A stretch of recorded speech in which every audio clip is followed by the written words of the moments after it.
Hello there and welcome back to Tungsten Tales and Darts Daily once again on this fine Monday morning as we're here to round up the action from the weekend darts. You'll have watched the PDC Dutch Darts Masters, I'm sure, from Friday to Saturday, which we conveniently previewed on the Thursday afternoon. But aside from that, there was more darts to watch this weekend. The WDF Romanian Open and Classic events kicked off the WDF season in Europe, and indeed Asia was in focus with the first four events on the PDC Asian Tour. So plenty of darts played over the weekend, and we're here today to round up all the big action and all the stories from that action. So let's kick things off with the Dutch Darts Masters and a new winner on the World Series, collecting his fifth World Series event of his career, the first of the season, and that was Rob Cross. If we plot his path through to the final very quickly, he started things off in round one with a 6-3 win over the home favourite Richard Veenstra. A fairly reasonable performance from Cross, it has to be said, for world champion. 95 average, and at the halfway stage he really found that second gear which he needed in that game, otherwise he could have been caught up in a pretty difficult one. He then met another Dutchman in the quarterfinals in Jermaine Watermina, and a fairly similar performance from Cross. 99 average was the final result from him as he went on to meet Gerwyn Price in the semi-finals.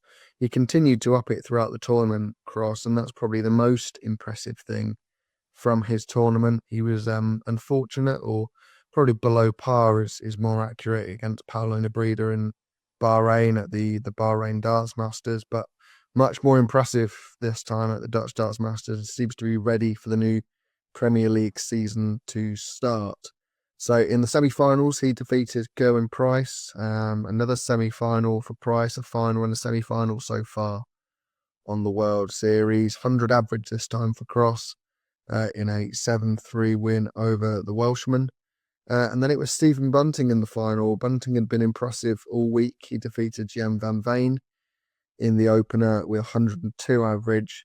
And then the semi-final was a huge win for him over Luke Littler. Despite just a 99 average to Luke Littler's 107, the key moments were dominated by Stephen Bunting. Timing is so important in this sport so often, and that proved once again against Luke Littler in the semi-finals. He came away a winner in a deciding leg 7-6 over the Nuke. And so the final was set. Best of 15 legs, Stephen Bunting and Rob Cross. And it was Rob Cross who got the early start. He got out of the gates much quicker than Stephen Bunting and took control really in those first 3 or 4 legs. Bunting did come back at him. He's been absolutely fantastic over the last 6 months or so, and his form is really showing on this World Series. And he put himself back into the game. He was within a leg of Rob Cross at one point in that final, but Rob Cross just hit the turbo button once again and outdid his average from the semi-final. 101.67, the eventual average for Voltage. He defeated Stephen Bunting 8-5 in the final to take the first World Series title of his season, the 5th, as I say, of his career. Really important win, you have to say, for Rob Cross. His confidence looked pretty low after Bahrain, but he'll be able to get so much from winning at the Dutch Darts Masters.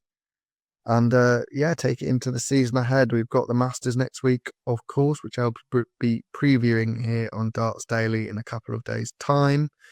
Stephen Bunting, of course, defending his title in that one, but Cross will be a player that you'd have to keep an eye on in that tournament. All the big names will be there, but Rob Cross will be another one that we're looking to take another title on the PDC in 2025, and the Premier League also not too far away. So as I mentioned earlier, the Dutch Darts Masters wasn't the only action from the darting world over the weekend, and we'll keep things PDC for now. And with the PDC Asian Tour, 4 events over in the UAE over the weekend, and 4 different winners on the events. The opening event went to Alexis Toilo, who you'd have seen in Bahrain, and of course on the PDC World Championship stage. He won a game at Alexandra Palace, and he won the opening event of the Asian Tour against Tomoya Goto, another representative of the Asian Tour in the PDC World Championships. 94 average for Toilo in the opening event. As we skip forward to event number 2. And another winner from the Philippines, Lawrence Alagan. Seen him many times over at the PDC World Championships. I'm representing his country at the World Cup of Darts. He was a winner over Manlok Leung, who didn't make the World Championships this time around. 5-1 winner, comprehensive win for Alagan, and 100+ average as well, as he looks to get back once again to the PDC World Darts Championships.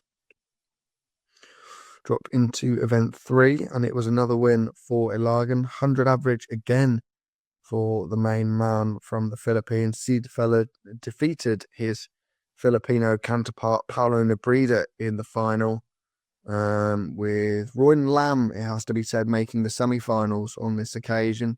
Great to see Royn Lam throwing well. We haven't seen him on the PDC stage at the top level for quite some time now, but it'd be great if he could reproduce some of the form that he has over the years. But Lawrence Alagan collecting his second PDC title of the season with a 5-2 win over Paulo Nebrida.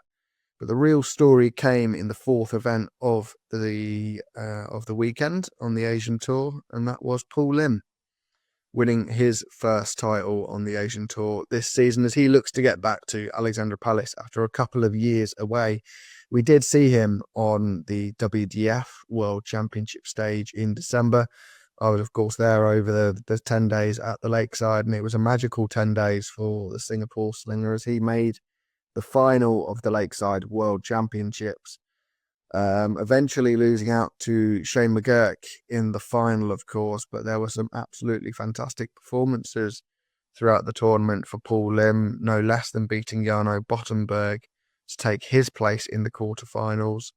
And it was another special day for Paul Lim. The averages weren't maybe what you would expect and what he produced over that week at the Lakeside. There was a 91 average to defeat Mikuru Suzuki in the last 16, though, that as you have watched the WDF World Championships, you've been in the Grand Slam, of course, before, will be very familiar with Mikuru Suzuki, before he defeated Alan Abiabi in the quarterfinals, and then another 90 average to defeat Paulo Nebrida in the semis. It was a third Filipino loser of the day to Paul Lim in the final in Doraj Tongopakon. Apologies if I'm not saying that right. I'm not too familiar with Doraj, it has to be said, but a 5-2 win for Lim on that occasion, as he goes third in the order of merit on the Asian Tour, as he looks to take his place back in the PDC World Championships. Our final stop will be the Romanian Classic and Open events from the WDF, and we'll kick things off with the Classic event, and David Pallett, former UK Open semi-finalist, who took the Classic event with a win over Brandon Stowe. He also defeated Raymond van der Ende 4-2 in the semi-finals. A couple of familiar names in the quarterfinal lineup as well. Marco Cantelli, you've seen on the European Tour, and Johan Engstrom as well, who now has his who's just missed out, on a PDC Tour card.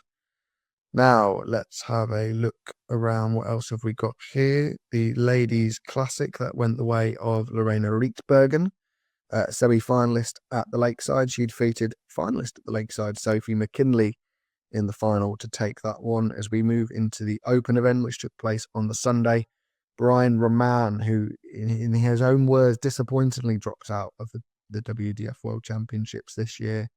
Pretty early on, he defeated John Michael 5-2 in that 189 average for Brian Roman, as he looks to get back to his best. Defeated Francois Schreien 4-1, of course, in the semi-finals, 93 average. Some revenge for Roman there, who was defeated by Schreien at the WDF World Championships. And then in the Ladies Open event, it was glory for Eileen de Graaf in a deciding leg over Dieter Hedman. De Graaf defeated Rietsbergen, the classic champion, in the semi-finals, with Dieter Hedman defeating young talent Amy Evans 4-0. But he went all the way to that deciding leg in the Open final, and Eileen de Graaf was the woman to take it. So that's your roundup of the action from the first big weekend of darts, I guess, in January. 3 big events going on throughout the weekend. There'll be plenty more going on in the rest of the year. We're starting off next weekend with the World Masters down in Milton Keynes. Stephen Bunting defending his title. I'll be there for Thursday, Friday, Saturday and the Sunday of the event, bringing you interviews from the stage side with all the winners. So if you can join us there, you're more than welcome to do so. I'll also be streaming as much as I can live on TikTok. So don't forget to keep checking the TikTok channels. And if you've not headed over there before, drop us a like and a follow.